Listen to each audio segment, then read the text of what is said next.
Getaway. It's a perfect night to run away, thought Faddy, casting a brooding look at the bright sheen of the moon through the cracked backseat window. It reminded him of the first line of the book from the mixed-up files of Mrs. Basil E. Frankweiler.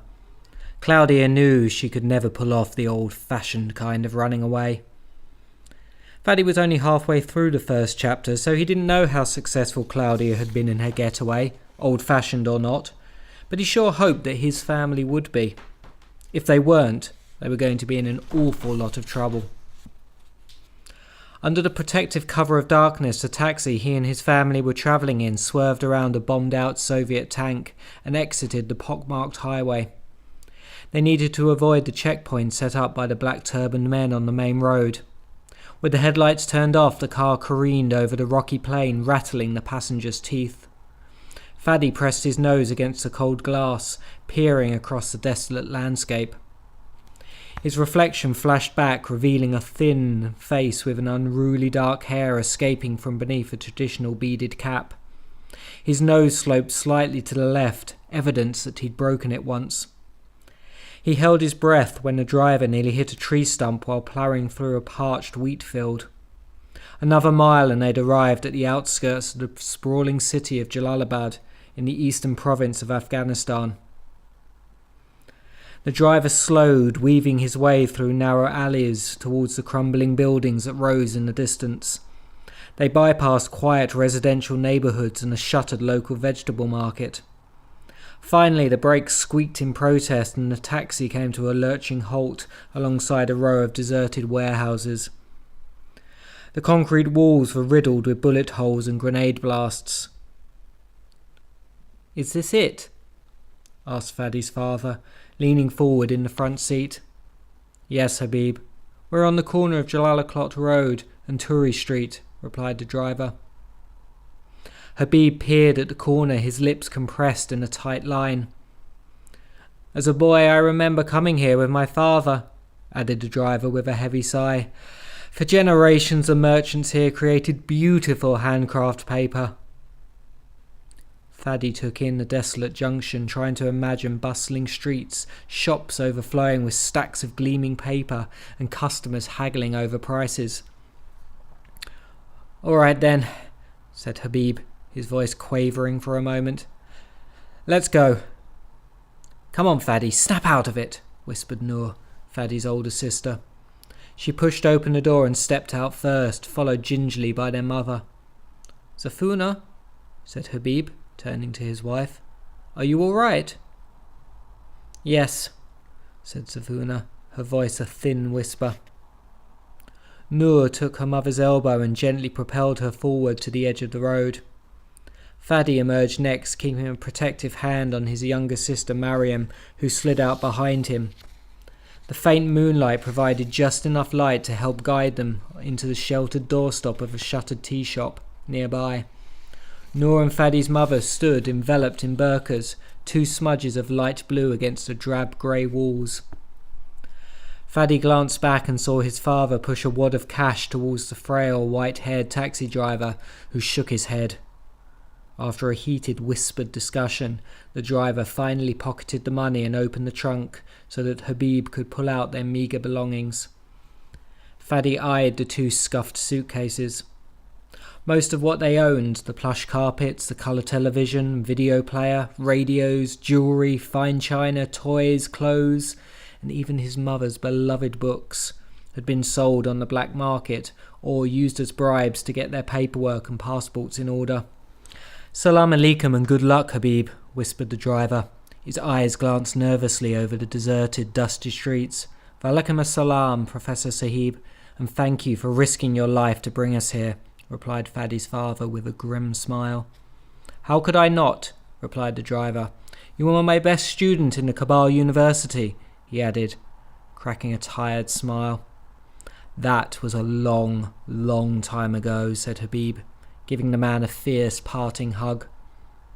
The family said their goodbyes and watched as the taxi disappeared down the road, its broken tail light fading into the gloom. Faddy peered down the empty street, trying to make out the words on the broken signs lying on the dusty pavement. "Zakaria's Paper Emporium," read one, while another claimed to have the finest writing vellum in all of Afghanistan. The eerie stillness was broken by muffled coughing as Zafuna covered her mouth with a handkerchief. Before she could tuck it away, Fadi saw a trace of blood on the snowy white cloth. She is getting worse, he thought, worry creasing his forehead. He glanced at his father, who gave him an encouraging wink and gently squeezed his shoulder. Fadi smiled in return, but he could see the fear lingering in his father's eyes, fear coupled with determination. As a Pukton, his father was bound by the ancient sacred code of Puktunwale to protect his Namas, the women of his family, with his life.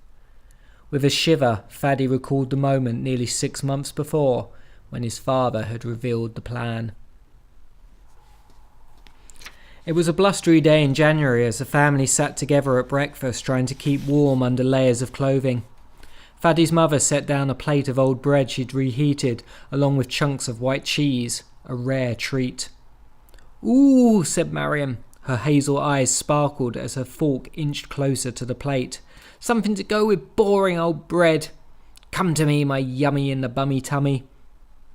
At Zafuna's nod, she speared a large sliver. "Hey!" squawked Noor in mock anger. "Leave some for us." She poked Mariam in her ticklish spot under the ribs and got a loud giggle. "I only took a tiny, tiny piece," squealed Mariam, and wiggled out of the way. "Girls, behave yourself," said Zafuna, casting them a weary, disapproving glance. While Mariam spread the cheese on her bread, her expression turned serious. She glanced at Noor with pursed lips. "Hey, Noor," she said in a loud whisper. "What, Miss Yummy in the bummy tummy?" "I need your help with something." "With what?" "Will you teach me how to sew Golmina a new dress?" Next to Mariam's plate sat a Barbie that was the envy of all her friends. She'd inherited Golmina from Noor when her older sister had outgrown it. And now, even though the doll's features had faded and she was missing her left hand, Golmina accompanied Mariam everywhere. Noor took a piece of cheese and looked at her younger sister with a raised eyebrow. "Please, please, pretty please," begged Mariam. "I'll do your chores this whole week. Peel the potatoes and turnips, take out the garbage and iron the clothes." I don't know," began Noor. "You're not even allowed to use the iron." "Oh, please," cried Mariam. "I'll do whatever you want." She put on her sad puppy dog face and flashed 2 dimples at her older sister. "All right," Noor sighed. "I guess there's nothing better to do than design a new wardrobe for Golmina the Glamorous." "Sure," said Mariam eagerly. She chattered on about what colours to use, mostly lavender and pink, while braiding Golmina's patchy honey-coloured hair. Fadi tuned out his sister's phenomenally boring conversation, added a chunk of crumbly brown sugar to his watered-down hot milk and stirred. He watched fat snowflakes swirl through the crisp air and land in the backyard. He shut his left eye and pretended to look through the viewfinder of his father's old camera, which Habib had given to Fadi for his 11th birthday a few months before. He squinted, framing an old plum tree against the cloudless blue sky. He wished the weather were better. Maybe he could convince his father to take him to the quiet back hills of the city to take pictures. But no, it was too cold and too risky to be caught with a camera. His eye fluttered open as his father cleared his throat. "I have something I need to tell you," said Habib. Fadi glanced away from the accumulating snow with a frown. His father didn't sound like himself. "The situation has become too dangerous for us here," said Habib. There were deep circles under his eyes as if he hadn't slept for many nights. "Situation? That's an understatement," thought Fadi as he resumed stirring his milk. Over the past year, things had gotten more and more frightening.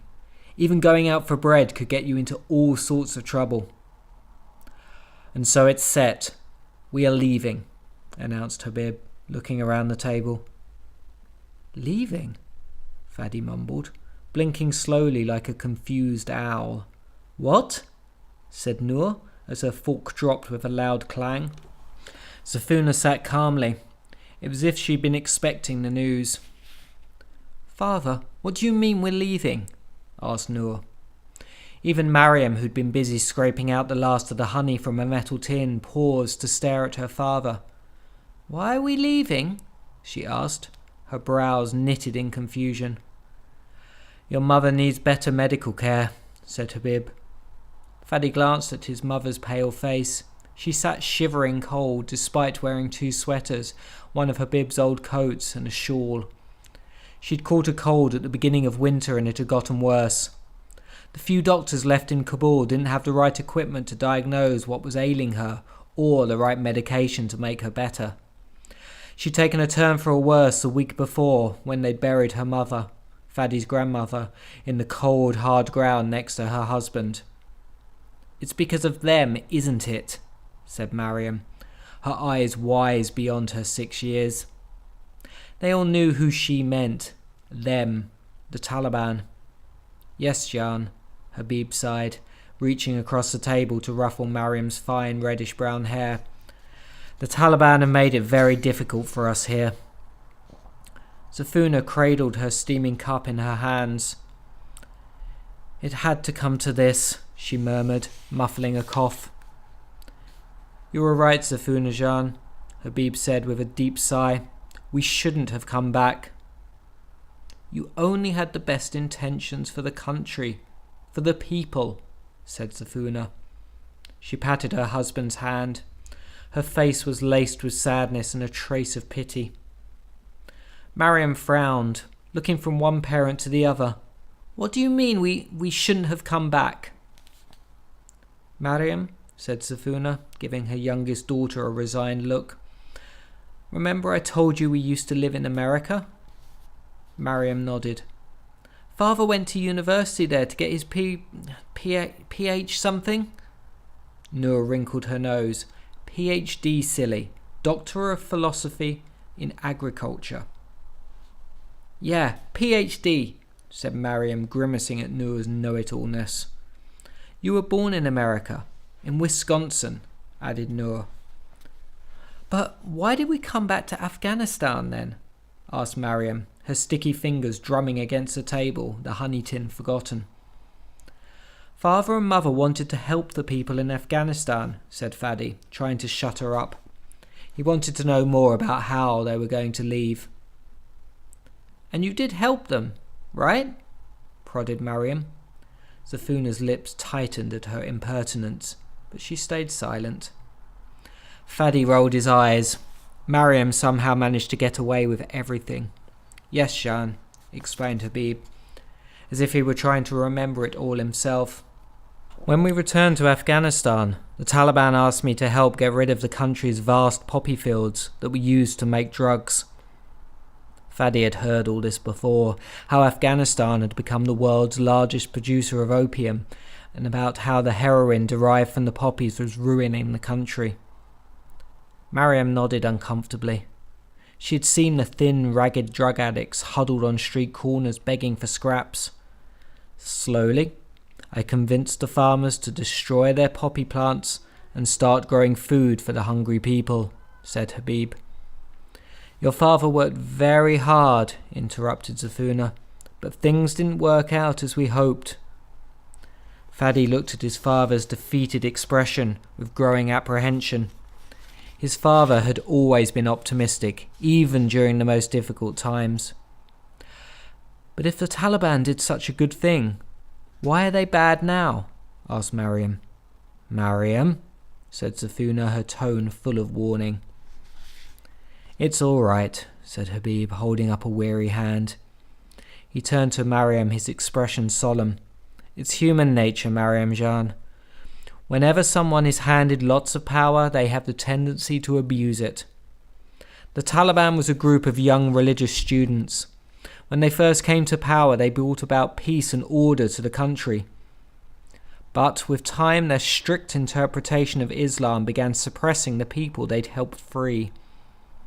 That's why they made you grow a beard," Mariam said and smiled, reaching out to stroke her father's face. Habib laughed. Yes, they did, didn't they? But what they don't see is that you cannot force someone to be religious. It must come from their heart. It's not fair, burst out Noor. The Taliban is oppressing everyone with a version of their Islam that they cooked up. They banned everything. Music, movies, books, photography and kite flying. Show me where it says that in the Quran. Show me. Fadi knew that wasn't the main reason she was upset. Although many women in Afghanistan traditionally chose to wear the burqa, a head-to-toe covering including his grandmother and his aunts, the Taliban now made it mandatory. Women were compelled to cover up when they ventured outside. Worst of all, they'd closed down the girls' schools, saying the schools would reopen when stability and safety had been returned to the country. Zafuna murmured, "Oppression is the worst thing in Allah's eyes. He forbade it not only for himself, but also for us." "True," said Habib, "but unfortunately the world is full of oppression. Oppression of men against men, group against group, and nation against nation." Fadi sighed. Life in Afghanistan had become more and more dangerous for their family, especially since the Taliban's most recent visit to their home. "Where are they?" grumbled Noor, interpreting Fadi's thoughts. She tapped her foot and pulled back her burqa, revealing flashing brown eyes under arched eyebrows. "They should be here any minute," Habib said in a soothing voice. Fadi pulled Mariam under the tattered awning as she tried to inch towards a skinny dog nosing through a pile of garbage. She hadn't spoken a word during the white-knuckled 6-hour ride from their home in the capital city of Kabul. Now she clutched Golmina at her side and looked up at Fadi, a frown marring her usually cheerful round face. "It'll be great, you'll see," he whispered. "There's lots of chocolate where we're going, and Barbies," he added with a grin. She nodded, fingering the bright pink burqa that enveloped Golmina. Noor had sewn it for her just the week before during a fit of boredom. The Taliban had banned all toys that depicted human figures since they were considered sacrilegious, so Golmina was hidden away in the folds of the bright cloth. "If you say so," murmured Mariam. "I do say so," said Fadi, ruffling her hair. He sensed that Mariam knew they were never going back to their sprawling village on Shogun Street, with its airy rooms and plum tree in the backyard. Well, only one plum tree. Since the war, the trees had been cut down for firewood, and after years of neglect and lack of money for repairs, the house was falling apart. "Remember," whispered Habib, pinning an especially stern gaze on Mariam, "under no circumstances are you to tell anyone our real name. If anyone asks, tell them we are farmers escaping the fighting in our village." Mariam nodded with a gulp. She'd been warned repeatedly not to reveal who they were, or they could be arrested and taken back to Kabul. "And Fadi, pay attention. We won't have a lot of time once the truck shows up." Fadi nodded, straightening his back. Habib glanced down at his wrist, but it was bare. He'd given his watch to their faithful servant, Shamim, that morning as they'd left the house. "What time is it, Noor?" he asked, pulling thoughtfully on his white-streaked beard. 7 minutes past midnight, replied Noor, glancing down at her glow-in-the-dark Mickey Mouse watch with the frayed strap. A braying donkey round the corner, its owner in tow, causing the family to shrink against the building, trying to disappear into the shadows. Fadi peeked around the cement wall to watch the one-legged man pet the long-eared animal. Fadi closed his left eye and imagined the scene through his camera's viewfinder. There was something sad yet endearing about the image. Many men, women and children had lost limbs to landmines across the country. Fadi blinked, his eyes watery. For all the problems in Afghanistan, this was still his home. Dread crept into his heart. Would this be the last time he ever saw it? "Oh, Rosebud, my lovely four-legged friend," coaxed the man. "Let's go home so you can have potato peels for dinner." Rosebud tried to bite her owner, causing Mariam to smother a giggle. Faddy smiled and shrugged off his morose thoughts. His mind wandered back to Claudia and her great escape. We need to be successful in ours. He didn't want to imagine what the Taliban would do to his father if they were caught.